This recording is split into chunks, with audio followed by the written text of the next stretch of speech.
I don't know what's going on. I'm still getting.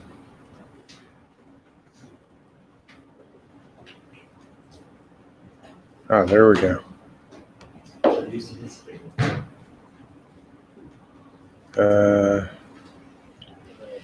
still getting. Okay. Yeah, I'm getting it now. Oh, there we go. There's a slight delay. Yeah.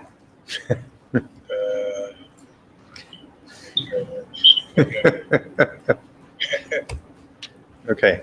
All right, so this will start. Okay. Thanks for coming, everybody. I didn't go to NIPS, but I wanted to hear what happened, so I invited people to do this. And there's donuts up there. Please eat them. First up, we're going to have Tomoki. And yeah, NIPS this year was pretty fun. It was as cold as last year, so it was definitely good. There was a little snow, so, but was there a lot of great differences about companies? Okay, so I wanted to talk about two papers this time about visual analogies that came up in this conference, and just a quick review of why do I, or maybe some other people want to care about analogies. And this is mostly my own thought, but I think analogical reasoning is a very powerful tool for inductive reasoning and justification in discovery, like scientific discovery. So it's very difficult to find something new, but by using some analogical reasoning, you can find new facts or synthesizing facts. And I also feel that this learning by analogy or by imitation, so kind of imitation is an older version of analogy. It hasn't received as much attention in the machine learning community yet, so that's why I'm very excited to see these papers.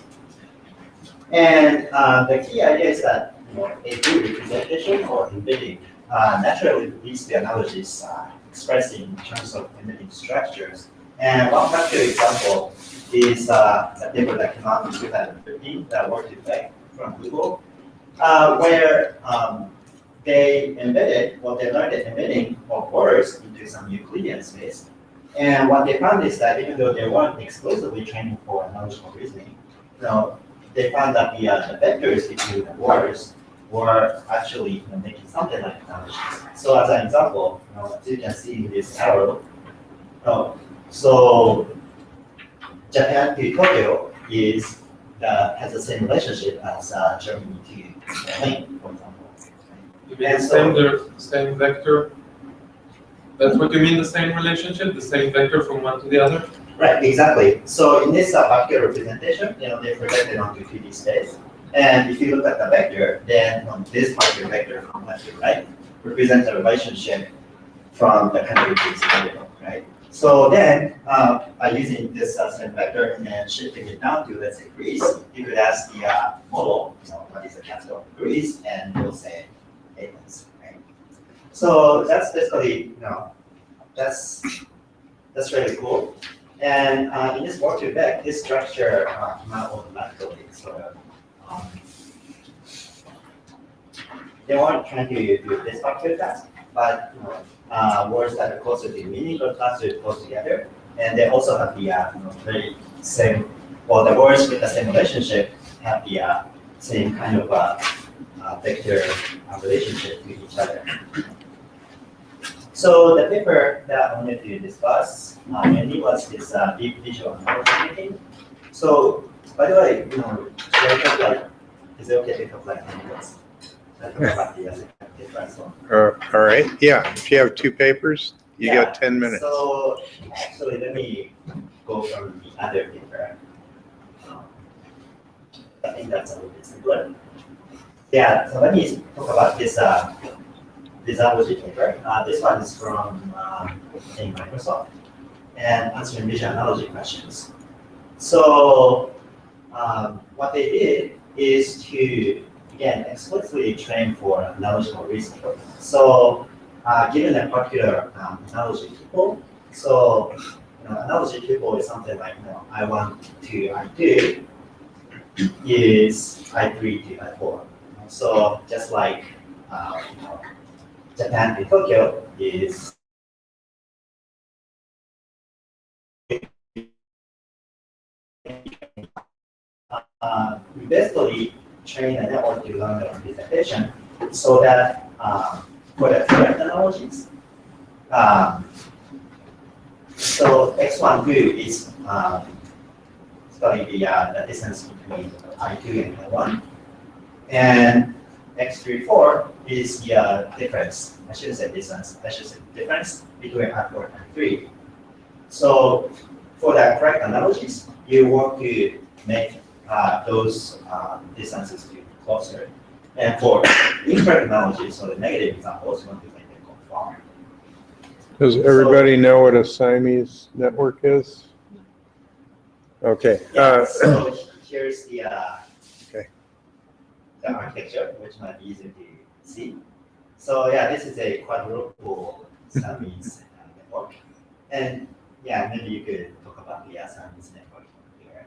So, Yeah, so just look at the top two. That's a Siamese network. Jan LeCun's student Chopra, I guess, came up with it. So the two networks on top are identical. They share weights, and you get a final representation at the output, and then you have a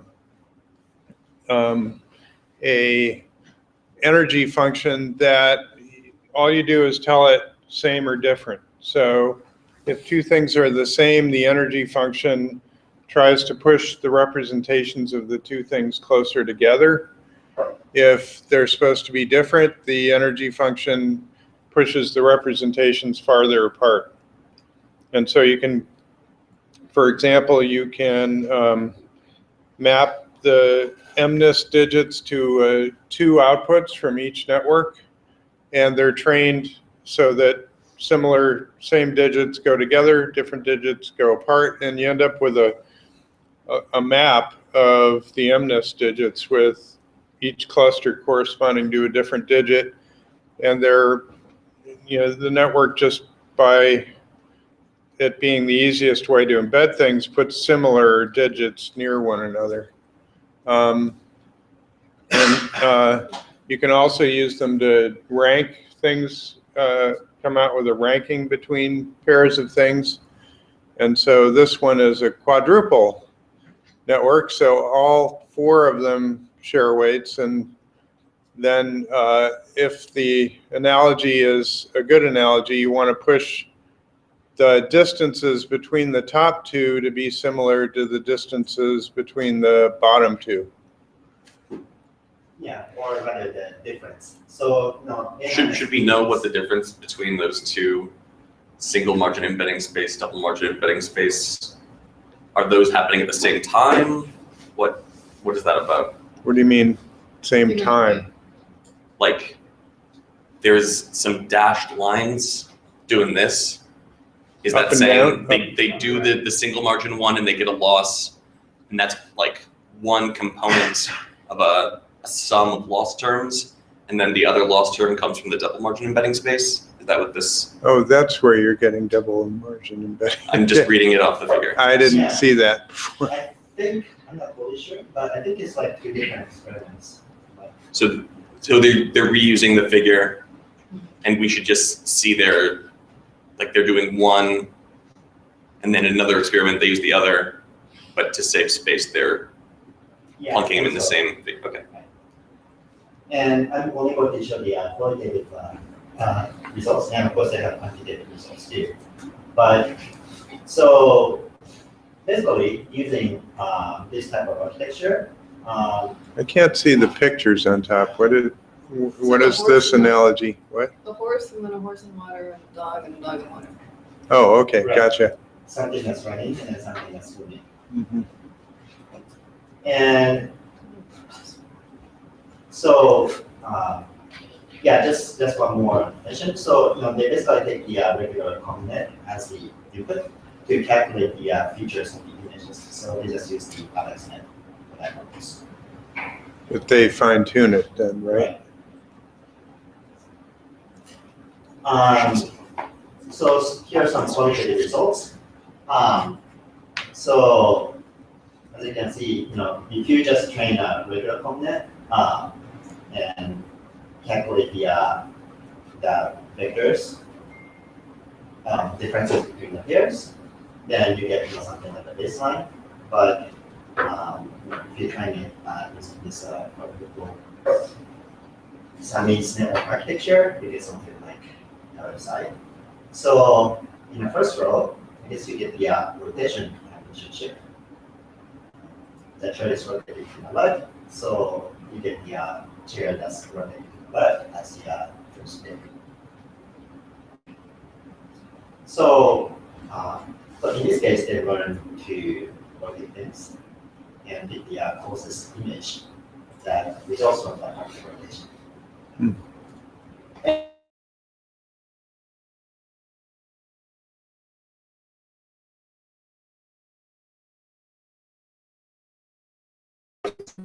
I guess in the first one, it's picking a color. Like black bear to black bear is like black horse to black horse. Like black to yellow black is white bird to yellow bird. As well as what we're seeing this action, like swimming up to a magic dog, or it is swimming versus to a magic horse. And they're training a single network to handle all these different analogies. Yeah, I think so. Yeah, so there are 4 copies of the same weights, right? So, yeah, in that sense, it's a single network. Yeah, although I don't remember if they did both the chairs and then this. But probably those are separate. Yeah. I'd be really surprised if looking at cows and dogs somehow told you about chairs. I mean, each Wait, of these is a what do you relation mean that we're trying to separate? recognize instances of, and if it's a different No, relation, I'm you're saying trying to train it chairs, together. the chairs task, Yeah, I'd be really surprised if they trained on chairs and like tested on cows and dogs and things. do you know the answer? He's asking if these are all separate networks or the same network. No, Yeah. not all, just like the chair thing versus like Yeah, maybe this, other natural images. so this is, these are different data sets, right? So yeah, like you said, it's quite different. And to answer your question, I think these are trained on the same network though. But, you get the, these different relations as the training examples. So that's why it's able to learn different relationships in a single network. Well, but I mean, that's just silly, right? Because one relationship could be A is inside of B, and the other one could be A contains B. So they could be in the opposite relation. That's You true. can't possibly be training them simultaneously. Yeah. Why not? Why Is not? that true? I think that doesn't. Different output. Because it should be a negative example. One would be a negative example for the other. Negative. You can have a multi-labeled system with different outputs, but it's sharing the same network.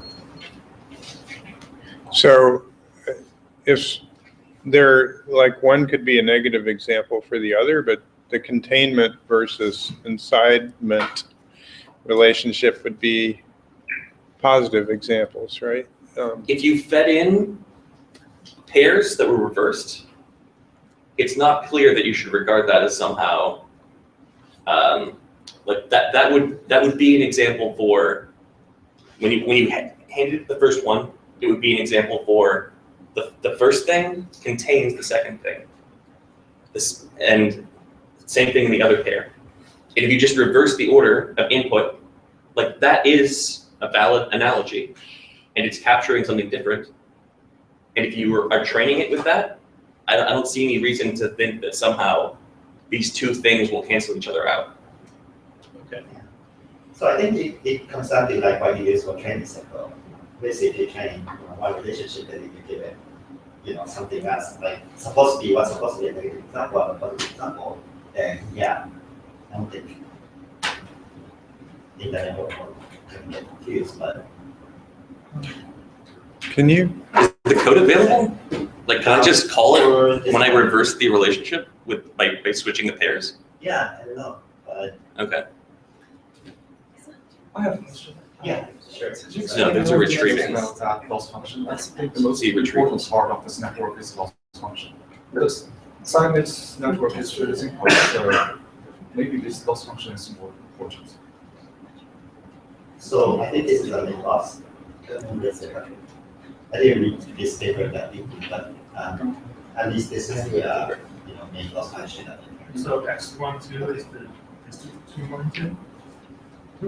Yeah, so X12 is the difference between image 1 and 2 in the embedded space. So you first encode the image, and then it becomes space, and you can create the difference. So what represents the positive or the negative, is it right?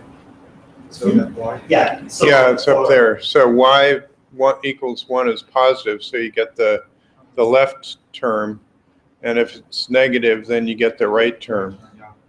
So when it's when they're supposed to be similar, you make the distances between 1 and 2 and 3 and 4 closer. And when they're supposed to be different, you make them farther. And you would regard this one as the single margin Yeah. loss. Yeah. Do you have the double margin loss somewhere? The one where you're pushing both when like you've got the negative stuff and when you've got the positive stuff. Oh boy, I can't. Yeah. Okay, there we go. Okay, I'll just look at it later. Yeah. Sorry. So Okay, so that's just a different margin for each one. You're trying to get a negative margin to be satisfied and a positive margin to be satisfied.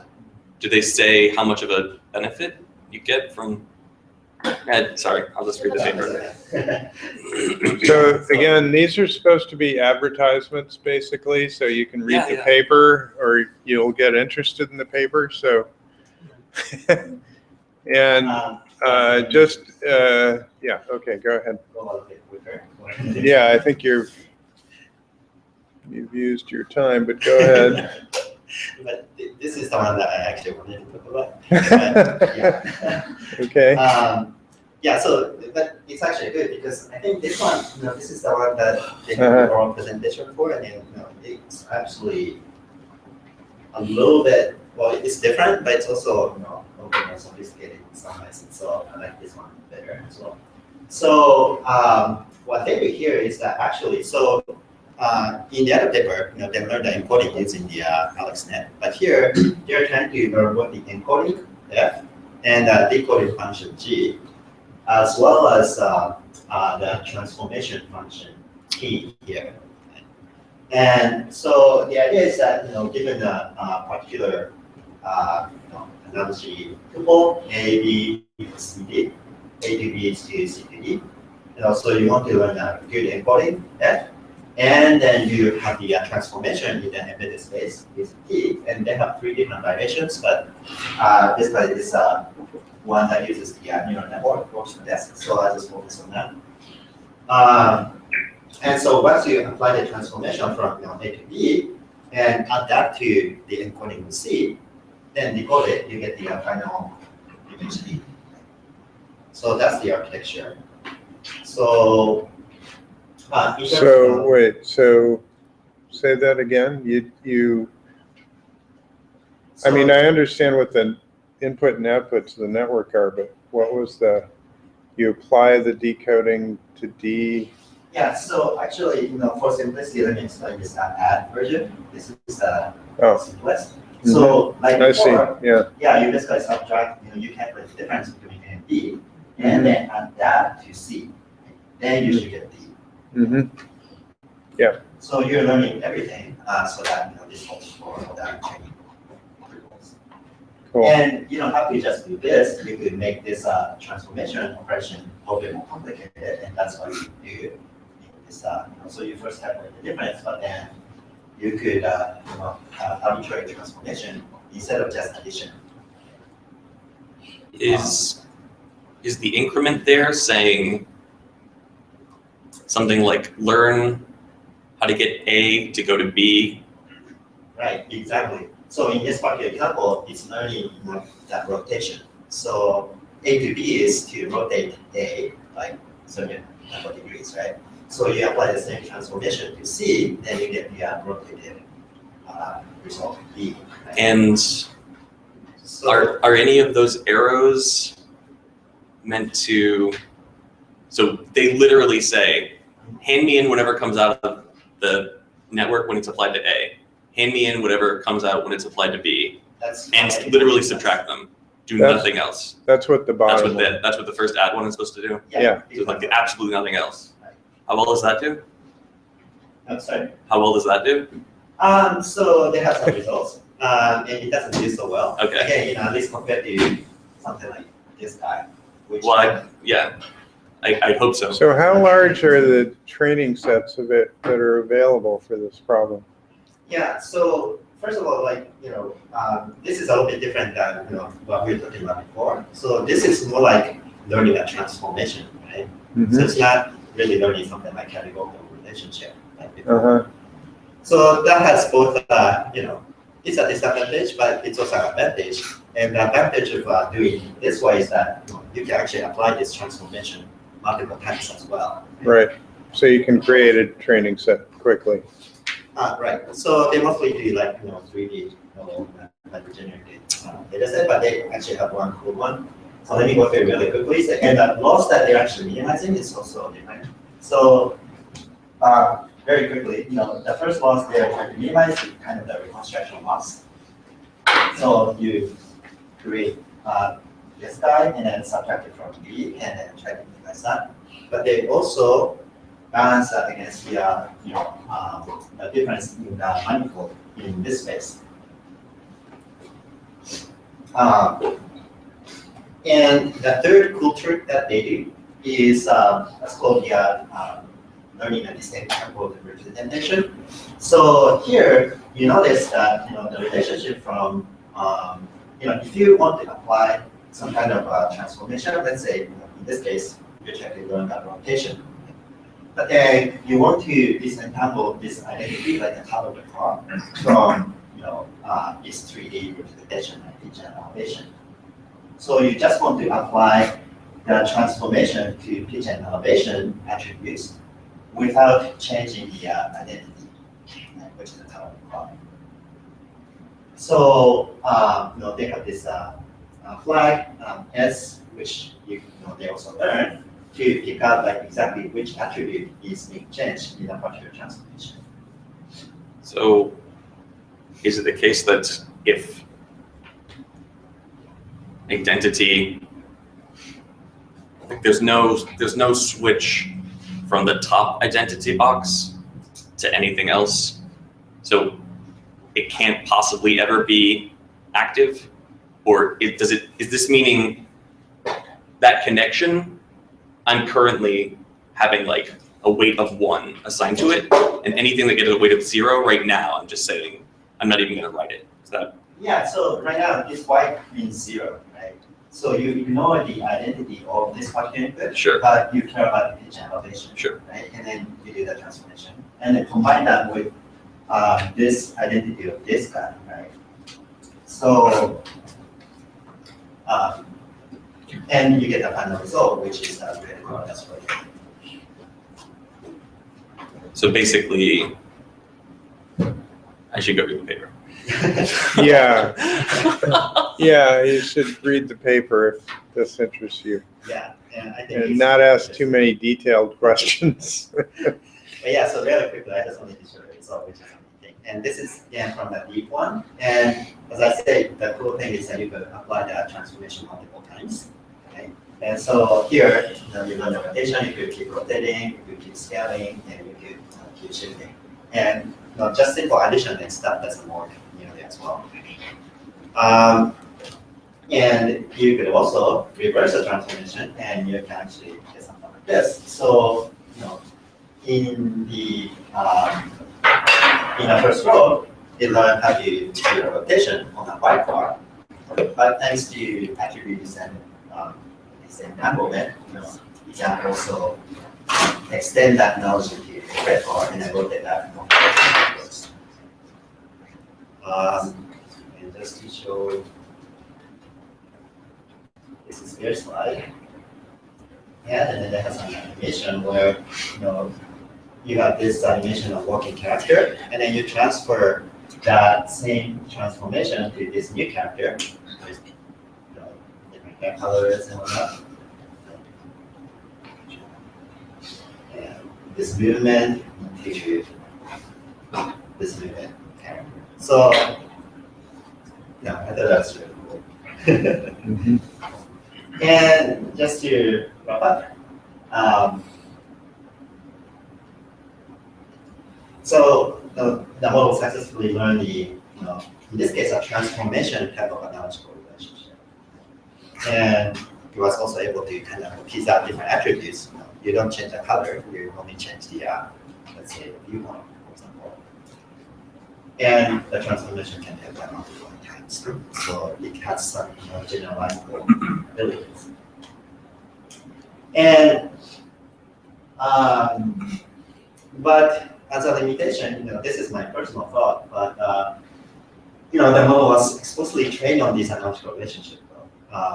And in original work effect, it was doing some other task, and then this analogical relationship kind of came out of its own. So I think, cognitively speaking, we don't have some example related to the analogies. I don't think. So, I want to see more like being able to extract this analogical relationship from a network that's trying to do, let's say, object recognition. And in the in one of the symposiums, Chris Tannenbaum gave a comment about the limitation of this vector type of representation, and I thought that was very illustrative. So, let's say you have a reference statement, an old man sat behind a young woman. Well, so in the first statement, you change the this behind to in front of. So this first statement is kind of similar to the reference. In the second one, you change the first noun, a young woman. So this is a little bit less similar to the reference than number one, but it's still very similar. And same with number three. But now, if you go to number four and compare to the reference statement, most of the current models, at least some of them are working that, will say this is the least similar compared to the reference statement because three things have changed here, right? But in fact, if you ask these two people, they say, this is the one that's most similar to the reference statement because after all, it means the same thing. So somehow, these simple embedding. When you say most, does that mean you have one in mind that would get this one right? You mean, so what Tannenbaum did is to actually ask people these questions. No. I'm saying, is there a current model that? No. So I think Socher has one that does this. Yeah, maybe, but like at the time of when he was talking about it, it didn't seem like there was. Oh, Josh Tannenbaum didn't talk about this at NIPS. Oh, he did. Socher has one that I think does this, like as of 2 years ago. Oh, okay. Excellent point. Yeah, What but was the point, that it wasn't invented at MIT, so they That's- don't know about it? Exactly. yeah, but so maybe he should know about it. And I mean, I don't know. So, but I think the point is that I think these models need to, well, at least in the future, go beyond the simple vector-based representation in terms of the relationship between words, and then learn more something about the structures. So, Well, yeah. So if there's Socher's course, everybody should watch it. It has a lot to say about exactly this point. yeah. So, but yeah, in terms of like visual scene understanding and whatnot, similar model could probably apply to the animation analogy world as well. So that's the feeling I got about these two layers. So okay, so I think I went my time a bit. Yeah, about 3 times. I think it was great. Yeah. Thank you. Okay, So thank you. should, so, is that- Okay, who wants to go next? I think we have 3 other people. yeah. Okay, Amanda? So So can I set my slides to right now? Or? yeah. So I was thinking, you should just use this computer because I'm the canvas. It's another. Yeah. I don't think it's necessary to go to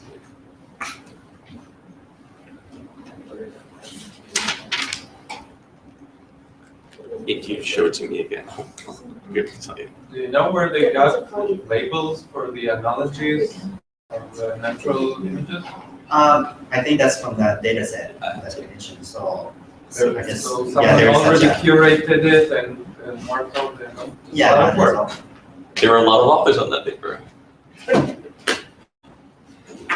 So there's still lots of donuts up here while we're switching speakers.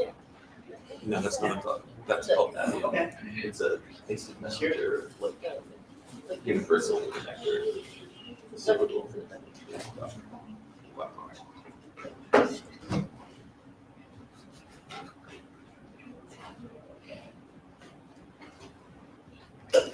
Is the traversal deep or is the manifold deep?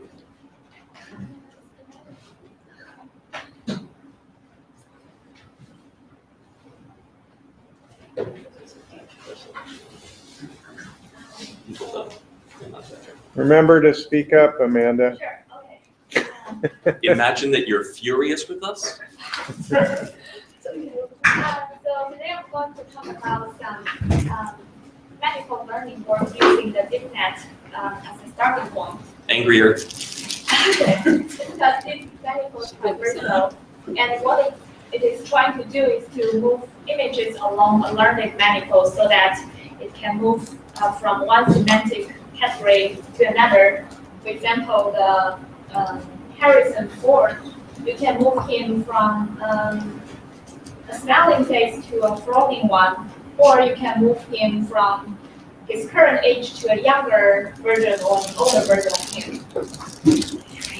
And also you can imagine that if you have a manifold representing face in all dimensions, you can imagine you can easily transform one person from any expression to a frowning one, or from any age to a senior one. And they show that it is possible with the method. So traditionally, the disadvantage of most manifold learning method is that if your sample size is not big enough, then you are not going to learn a good enough manifold for you to move smoothly from one point to another. And also you can easily get out of the manifold so that it will fall into an image that does not look like a natural image. And the way they overcome this is to use the representations learned from Deep ConvNet. So first they use their 1, 2, 3, 4, 5 steps. The first step is to directly extract the manifold representation from trained VGG network. It's trained on image network, so it contains all the natural image statistics. They extract representations from cover layers 3, 4, and 5. And then they use these 3 layers representation and do dimensionality reduction. The reason is because the dimensionality directly extracted from these 3 layers are too high and too sparse, so you can use dimensionality reduction to make it more trackable. But one trick they introduce here is they use, because right here they're mainly manipulating faces, so they use the labeled face data set to train a PCA transformation. So once they finish the second step, they apply the PCA transformation on the representation from the first step. And the next thing is how they Talk to us. Sorry? Talk to us, not your slides. Sure, okay. So the next step is the key step. So imagine right now the task is to change a smiling Harrison into a frowning one. The way they do that is to give some positive examples of smiling faces. It doesn't have to be forged. It can be any smiling faces. And then give some examples in the target domain, which is the frowning faces. So then what you want to do is to push the face away from the smelling examples and push it towards the flowing ones.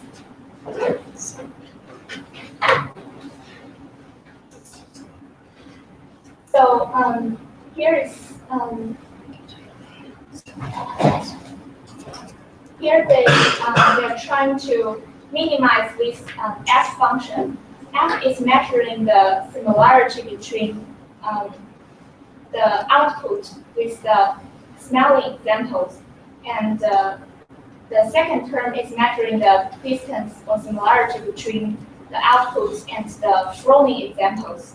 So they want to minimize the first term while maximizing the second term. And here, because you also want the phase to stay within the same identity, so they're adding up one regularization term here to force the phase stay around for Harrison. So after this step, they get an output in the manifold space, and then they try to reconstruct a real image from this Talk to manifold. us. And so then they do a reconstruction by invert a mapping from the manifold into the pixel space. But they really need to do some regularization trick to make the image look realistic. And after these 5 steps, you're going to get something like this. If you want to turn some black and white images into colored one, just provide a couple of black and white images and a couple of color images and do the transformation. Then click and the magic happens. Also, we can do the same. So is there some reason, I guess, did they only do faces? Their network is only able to have a model of faces. It doesn't have a model of Oh, right. 1970s internet decor. Yeah. So the manifold is learned based on object recognition, but I guess the good thing about faces is it's more constrained, so you can move along the subspace of the manifold without obstacles. And So I'll just read the paper. Actually, what I want to know is, does this network fail when it's given Larry King and younger? Anyway, sorry. It fails because it turns Hillary Clinton into Harrison Ford. No, that's a win. That's a win. I see Margaret Thatcher is already the closest one to her. No, these are traversals to George W. Bush. Yeah, I know. Probably the first time ever someone has mistaken George W. Bush for Harrison Ford. No, I didn't. I misspoke. I knew it was George Bush.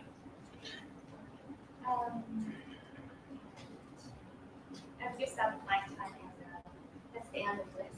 I can imagine there are many applications of this method. You can, because it can automatically extract the semantic clusters or categories, you can move a face into a more attractive direction by just asking one person to choose some attractive faces that he desires to traverse to.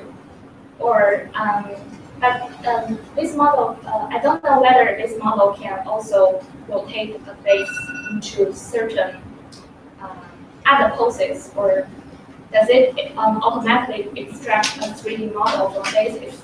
I mean, I think it's pretty clear that it doesn't. Look at how carefully all these faces are aligned. Like, they spent a lot of time making sure that was totally lined up. Look at the random samples below. They're not aligned. Okay, when I say aligned, what I mean is there's like a lot of care taken to make it be really close in terms of where it is. So in the model, they do not explicitly do the alignment step, but I imagine if you prompt the face carefully, it can improve the quality of the reconstruction or traverse. I just think they probably pre-processed it pretty high. They pre-processed it a lot. They didn't just let any face images come in. We don't know that. We haven't read the paper. I'm looking at these things, and if they cherry picked this as much as this seems like it was cherry picked, like, yeah. Thank you. Could the next person email their slides to Tomoki? Okay.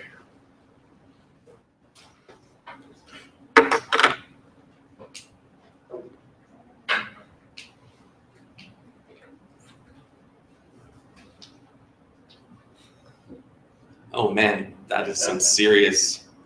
I'm looking deep into infinity. Yeah.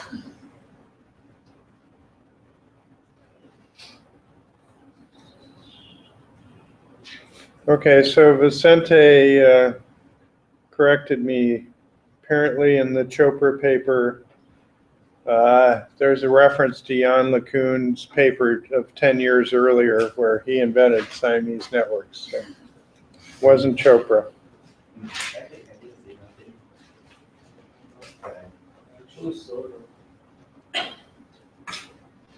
John LeCun's a pretty safe bet.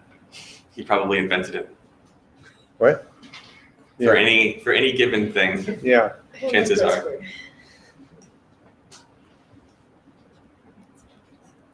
Warning possible. What are we doing? I'm just waiting for who is presenting that is that Action items NIPS review gets flagged as a phishing attack. What happens is like Amanda's, Amanda always gets flagged as a Really? phishing attack. Oh, I see.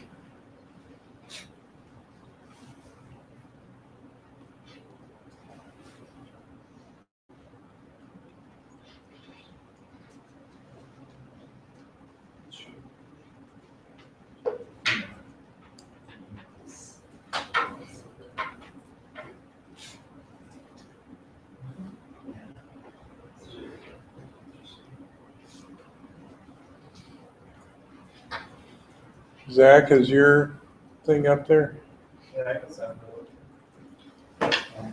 maybe email these. Yeah, probably, if it's not too big.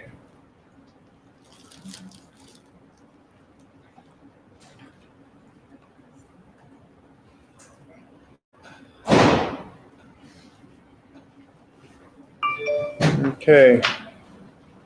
My son is a 3-hour layover in Chicago, and he says the Midwest is weird. The Chicago airport is like. Well, there are two. I think he's probably at Midway.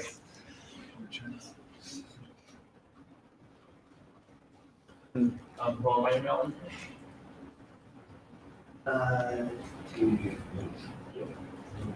Or you can just reply to this thread.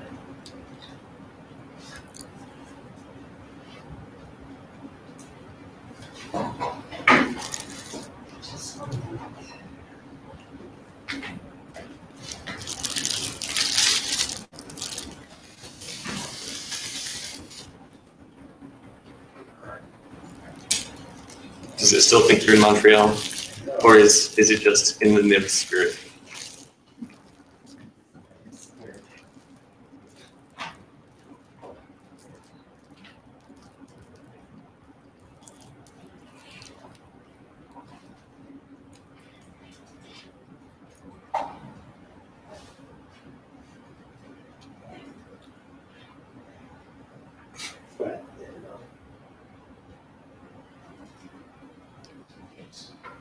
I'm just doing one of the papers I couldn't finish the other one.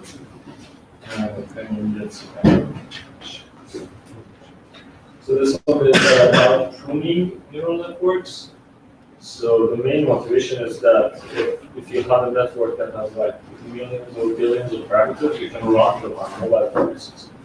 So you either have to, it's because the storage and the processing takes a lot of energy of the mobile device. So you can in no way use these networks. So it's actually a very easy paper to read, and it's it has very good results, despite it's very simple trick. So they train a network in a regular way. They just prune the connections that are close to zero, they just remove them, and then train again. So with the pruned weights, and so they prune the weights, they remove some of the connections, and then retrain the network, and that's it. And then they repeat these two steps. It was easy to review. Yeah, it was. You reviewed it? Huh? You reviewed it? Yeah. How's it different from optimal bendings? It's just really simple. Yes, or is it? It's the simplest idea you can imagine. You just remove the smallest K% of the weights and retrain. And it works, They have so. some technical, I guess like experimental, they found that L2 regularization is better than the whole framework. The dropout is kind of quadratic with the number of connections, so they change it in a square of the connections of the network. So when you drop the weights, you have to change the dropout. And they use this square root of the number of connections to change the dropout. And the thing is that they didn't change the convolution networks. They didn't retrain the convolution networks. They just dropped them. They just pruned them, and then after the pruning, they just retrained the fully connected layers, not the convolution layers. And if you think about it, the convolution layers are the number of parameters are small in the convolution layers, and they are very deep in the network. So it's very probable that something goes wrong because you're retraining and you're backpropagating all the error back to the convolution layers. So it might not be a good idea. And then they have the neurons removed, neurons that after pruning the base, neurons without connection are just removed from the model. If you pruned the weight, isn't it already out of the model? Yeah, I mean. Yeah, but if you have a unit, technical, if you have a unit where all the connections have been pruned, Just for an efficiency, like, yeah. we're not gonna do anything with this. Nothing comes in, nothing goes out. Yeah. We're just not even gonna have a box for that one. Yeah, That's what that means. Okay. And the results are very good, I guess. On the right column, it says how many times they reduce the number of parameters. And then on different, yeah. It's pretty good. You can see that. It's the performance drop is less than 1%. Oh, There's do they make any reference at all to GoogleNet? Because I want to see GoogleNet go from like 7 million to 700,000. That's very deep, I guess. Yeah, but this is just 16 the deepest. Or wait, no, I guess if that wouldn't happen. Never mind, sorry. And then on the wait, go back a bit. So in fact, the error goes down in all of these cases by a little bit, right? Yeah. Very tiny. Okay. It's very tiny. I mean, the main thing is here in this video, where they show the number of parameters that are pruned. This is for, I think this is for Alex. 100%. Yeah. So, but the thing is that without retraining, these two dashed lines are without retraining, and it means that they drop very quickly. So if you remove the weights and do not retrain and prune a lot of parameters, your performance drops very quickly. With retraining, it pretty much can resist the prune parameters for a long time. And then that red curve is for L2 regularization, which is really good. The thing is that you can have zero decrease in performance by just reducing a large number of parameters. Like here, it's 50%. Without retraining, you can just remove half the parameters and you get the same performance. So Without retraining. is there no red line to the left? Like, I don't see a red line going left, whereas all the other lines, I see them going. Yeah, why all the way does left. the red line start at 88% or something? Doesn't matter. I'll read the paper. I don't think. Yeah, I don't think.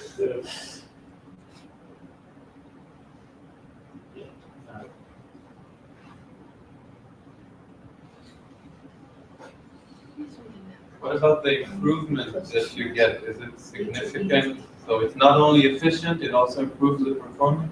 That's very small, it's less than 5%. So what is another thing that you might do that you'd also expect to get a 5% bump? So, Wait, okay, that 0.5% bump. listen. So when you say, Just do nothing at all. Rerun the same thing. You'll get a 5% bump, 0.5% bump some of the time. Okay. yeah, okay, never mind. Just figured it out. And this is for the convolutions and for the layers. And the first convolution layer is very sensitive, that yellow curve. And for the full Hamilton layer, they're pretty much the same level of sensitivity.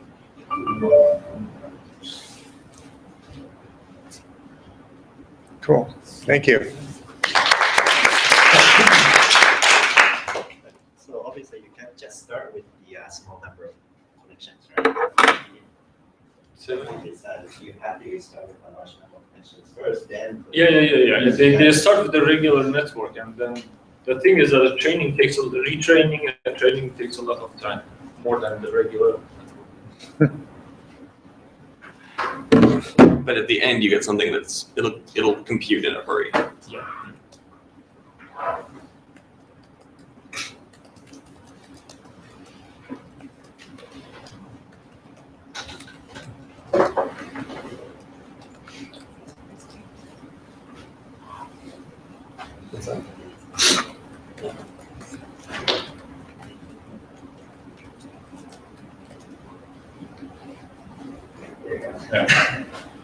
I guess it's not very clear.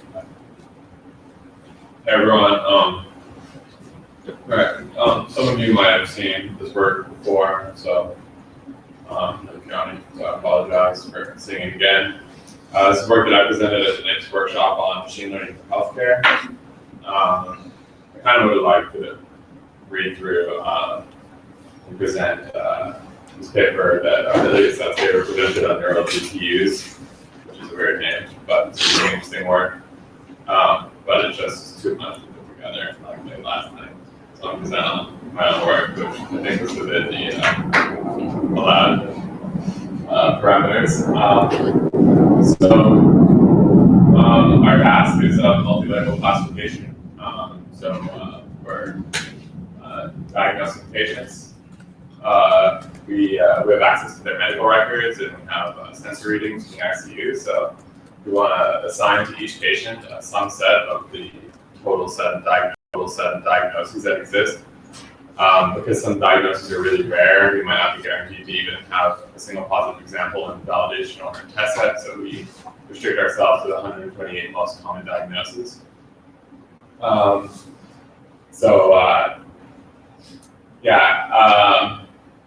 One problem that we have is our actual XR input data is highly unstructured and sort of heterogeneous data. We have sort of binary data as positive or not. We have numerical data. What's their heart rate? Normal ranges vary a lot.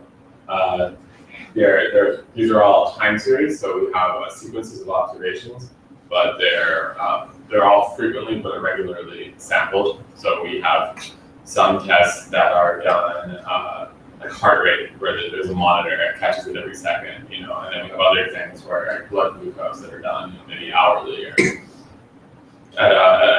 much more infrequently to patients who are in the ICU. And then we're dealing with varying length sequences. So some patients who are there for 12 hours, some patients who are there for 2 years, or probably not going to make it. 2 years in the ICU? Yeah, when you talk to the doctors, we have medical collaborators at Children's Hospital LA, and when you have patients like, who's this guy unfortunately they're children, so who's this person who's been, there's someone on our data, this is a mistake, there's someone on our data that's been there for 5 years, and oh, that's Bill, yeah, I know what that is, because it's been there forever. We have to make a lot of, even before we could cast it really into just a very formal machine learning problem, we have to make a lot of sort of modeling assumptions. We do some things that are I think that's one area where this work could be improved a lot. There could be some things that are a little bit happy in order to get it into a place where we can even start doing machine learning. It might be interesting to go back and see how machine learning can help us there.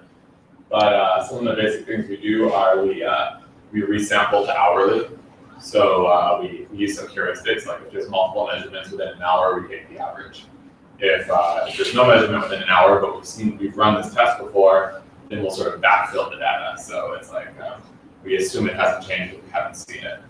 I think this work could be improved, and the expressivity of sort of the recurrent neural network models that we use could be exploited better if we were to give the neural network actual access to whether or not this is a stale measurement or a new measurement, and allow it to enter the signal just in the first place, and how many times each test is run, and how it's done. Yeah, we have 13 features right now, although we're in the process of taking a much larger data set. 10,400 episodes. We think of each episode as a patient, and each episode then is, a 13 time series. And then each time series is over the course of many, many hours. So, the patient, for example, we're there for 3 days, and you have 72 measurements of 13 different values. Yeah. So, our question is, how do we model sequences? Obviously, we've got very long-term time dependencies. We've got test results that are coming in, and maybe when they're admitted, that might inform a diagnosis that's made ultimately, we're classifying the entire sequence. So we need something where we can sort of have signal from the beginning of the sequence survive till the end of the sequence. And this is sort of what we can. Did you say you're classifying the sequence? Yeah, so we're doing multi-level classification. We're trying to find the subset of diagnoses which apply to this patient. So it could be 2 diagnoses, it could be 5 diagnoses. So, Okay, so you're not putting in something like trying to predict the next reading. Yeah, we're not like doing a generative model of sensor readings. We're doing classification. Although in some other work I've done it. I can imagine some ways where you can sort of train a conditional generative model, and then sort of use Bayes' rule to try to do the classification. But that's not what we do here. So the very simplest approach, since this is an unexplored domain, we try to go from the beginning and do the basic things that's not been done yet, is to have an LSTM where we feed in the measurements at each, now that the resample is hourly, sort of each hour we feed in the measurements, and then ultimately we make the classification at the end. And our sort of, we did this, and then we also sort of developed some slightly more novel methodological approaches to deal with some of the problems with the approach. One thing here is that if you see a measurement at the beginning, it has to survive all the way to the very end. So we don't have sort of a local target that tells the LSTM it should be memorizing or remembering something that sees in the beginning. So one thing that we do is we say we're going to replicate our targets at every single time step. And so we get the first measurement, and it tries to make a prediction. We get the second measurement, tries to make a prediction. And then we alter our objective rather than saying we want to minimize loss at the very end, our loss being like the average of the log loss on every single label. What we do is we say we want to do well on a combination of the loss at the very last time step and the average of the losses over all the time steps. And just how much we care, like what the mixing parameter is between the average of the losses at every time step and our losses at the very last time step is a sort of tunable parameter that is set on validation to say. And the interesting thing is that by training our model saying it's important to do well, not just at the last time step, but at the other time steps, it actually improves performance at the last time step because it gives you sort of local objectives. It gives the LSTM way of, if we have a sequence of length 200, it still has a reason to remember something at the very beginning. It doesn't have to get signal all the way from the very Did you try just having the last target be the target all the way along? It is. We only have No, I targets. mean, without adjusting the amount of how much you care about the earlier targets. Well, the trivial setting, right, is to say that if we have a hyperparameter that says do we care more about the loss at the end or the loss in the beginning, or the average of the losses. And so when that hyperparameter is set to 1, that means that we care equally about all of the ends, and it's essentially. You know, Okay, and it turns out that one is not optimal. one's not optimal exactly. Okay. So, What do you but get? zero is not optimal either. So it's also not optimal to just ignore the earlier. What does it come out to? For us, it was about 0.6 was the number that we got. And there's a couple of interesting things about this. One thing is that it improves performance at the end, but another thing is that it lowers the generalization gap. And it's sort of not surprising because you think of it as saying, you can imagine some kind of weird, like a good hypothesis should make a good diagnosis as soon as it has relevant information. But you can imagine some bad hypotheses that are doing something like just counting or something, or somehow that they're going to only make the right diagnosis at the end. And so you're sort of narrowing this set of models to those that, you know, I guess you can think of it as like a stabilizing effect also. You don't think that like any 1 hour like diagnosis should change so radically. And you're telling a model that it should sort of do well at every intermediate step. And also, you know, we're not adding any additional weights to do this because it's the same set of output weights. There's weight coming across the time steps. Another thing that we did is we looked at the fact that I told you we had a whole bunch of diagnoses and that we only use the more common ones that we decide we care about, because the ones that are common enough that we can be sure that we're going to have some positive examples of validation and testing. But we still have all these other diagnoses sitting around. So another thing that we experimented with is using auxiliary outputs, which is we just say we've got diagnoses we care about, which are, I don't know, pink or purple, pick a pick. And then we have the other diagnoses that are sitting around the chart, which are pink or purple, depending on whatever you did pick. I pick purple. All right, The ones cool. I care about. Yeah, so you care about purple. So the pink ones are, you know, whatever rare disease, maybe only has 40 positive examples in the entire data set. We can't be sure. But it turns out that when we use those, that also confers a strong regularization effect. And we're able to get away with using less L2 regularization and get better performance. So I won't waste your time any longer, but I guess just some simple results that we showed. I'll explain these. So we have some baselines that we created.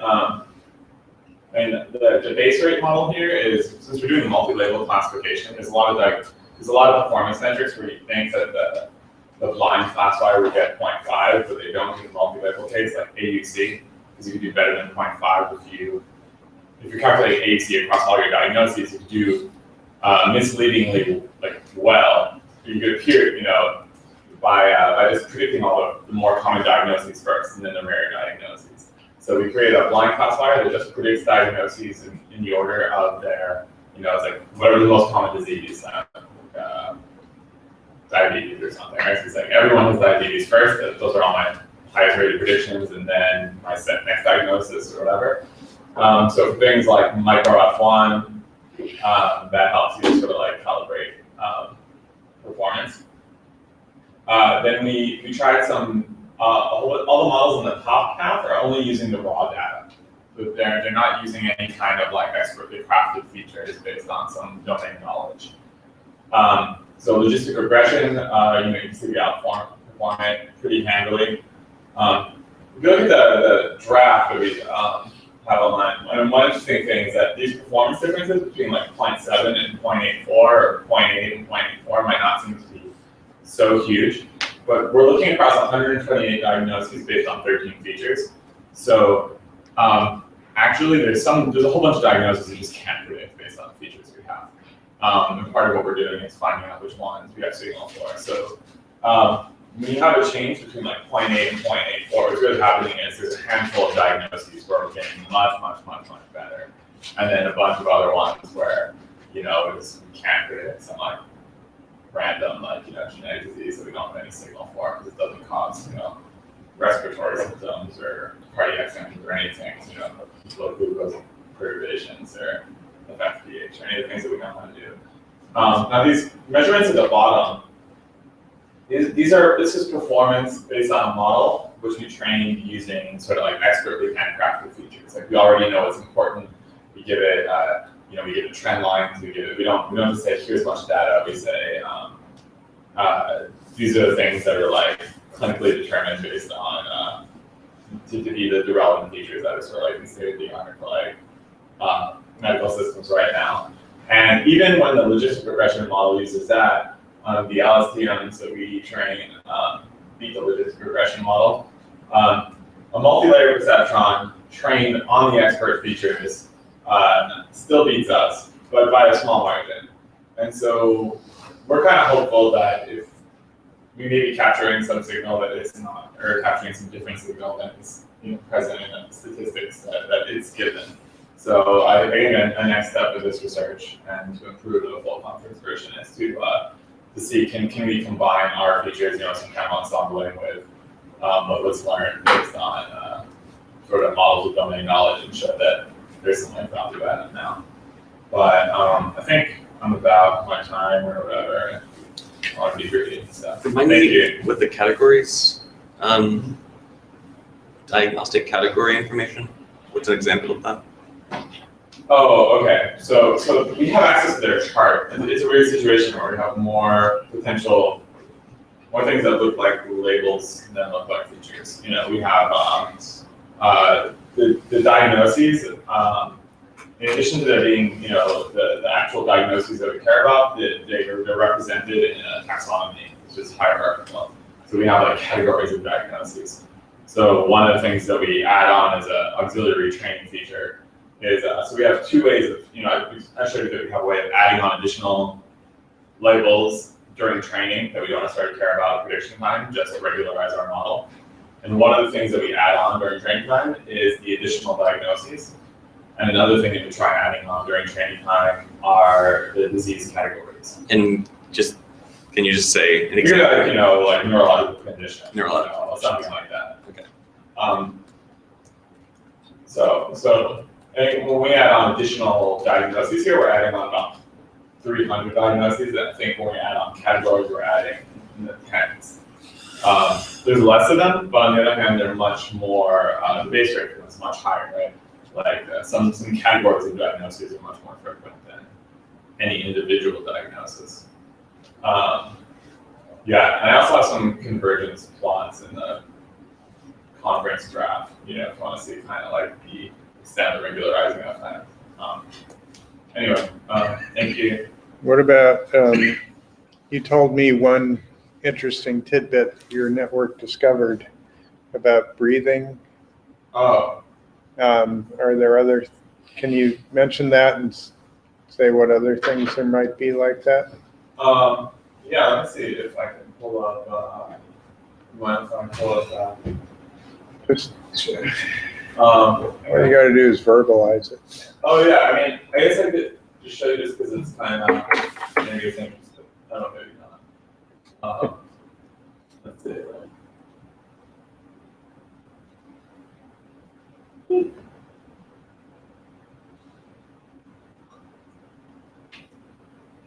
So we actually, we just put in the appendix the full list of diseases that it, like sort of results on a per diagnosis basis. And so one thing that's interesting here is, so if you want to see the convergence plots, if you see the generalization gap is a lot smaller for target replication and auxiliary outputs, which are the red and green lines, than they are the blue lines, which are just like a simple LSTM without either technique being used. This is measured by looking at the convergence, looking at the test for training versus validation performance on AUC, and this is looking on F1. And the per diagnosis results, yeah. So one of the things that's pretty wild is that it learns a really good classifier for scoliosis.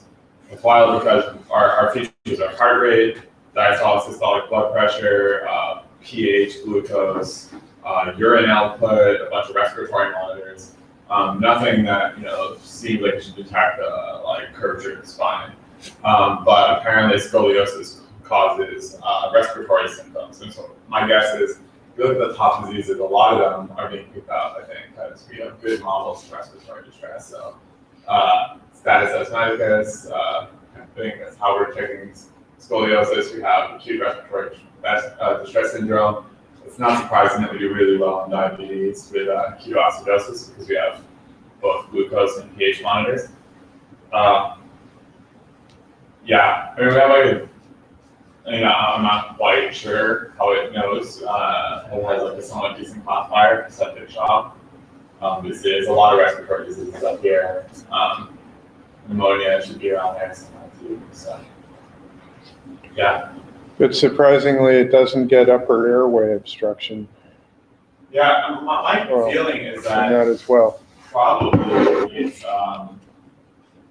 I think that a lot of respiratory diseases, it might look fairly similar, and then the more common ones might. Yeah. Yeah, like it can't take an X-ray, it can't. So I think a lot of times the doctor would say, "Oh, this person has a respiratory problem. Let's do a more in-depth study and find out why." And the models, it is sort of limited to the initial set of evidence. But overall, it's pretty cool. I think my sense is that the medical community is becoming more comfortable with machine learning, and more machine learners. Like, there are a bunch of good people organizing a conference, like Finale, Doshi Gillespie's professor of machine learning at Harvard now, on data contact. So I think it's an exciting area, and I think there's more and more collaborators that are willing to share real medical data and maybe be able to do, like, I think for a long time it was just like, if you did medicine, you have to do statistic regression. And now there's people that are interested in doing exploratory research. How difficult is it because of the privacy constraints? Yeah, definitely. I mean, it's very difficult to get your hands on real data, at least in America before. I mean, I know people that are part of medical institutions doing like medical informatics type research that can't get their hands on real data. And it definitely helps to have finding the right collaborators might be the bottleneck in research finding. I mean, certainly you have to sign data use agreements. You have to complete like HIPAA certification, city training, and I mean, there's still things that stymie research. Like there's the very real problem that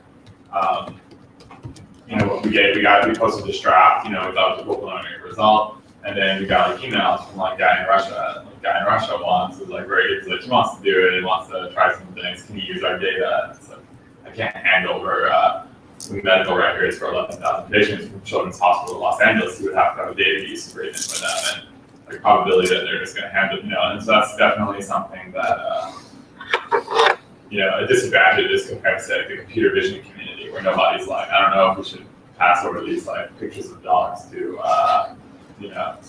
some guy we don't know in Russia. So I think we do need to come up with there's still some obstacles to research in digital. Thank you. So is that it, or is there, you have one? No, okay. All right, good. Well, thank you, everyone. Please take a donut on your way out. Thanks for working.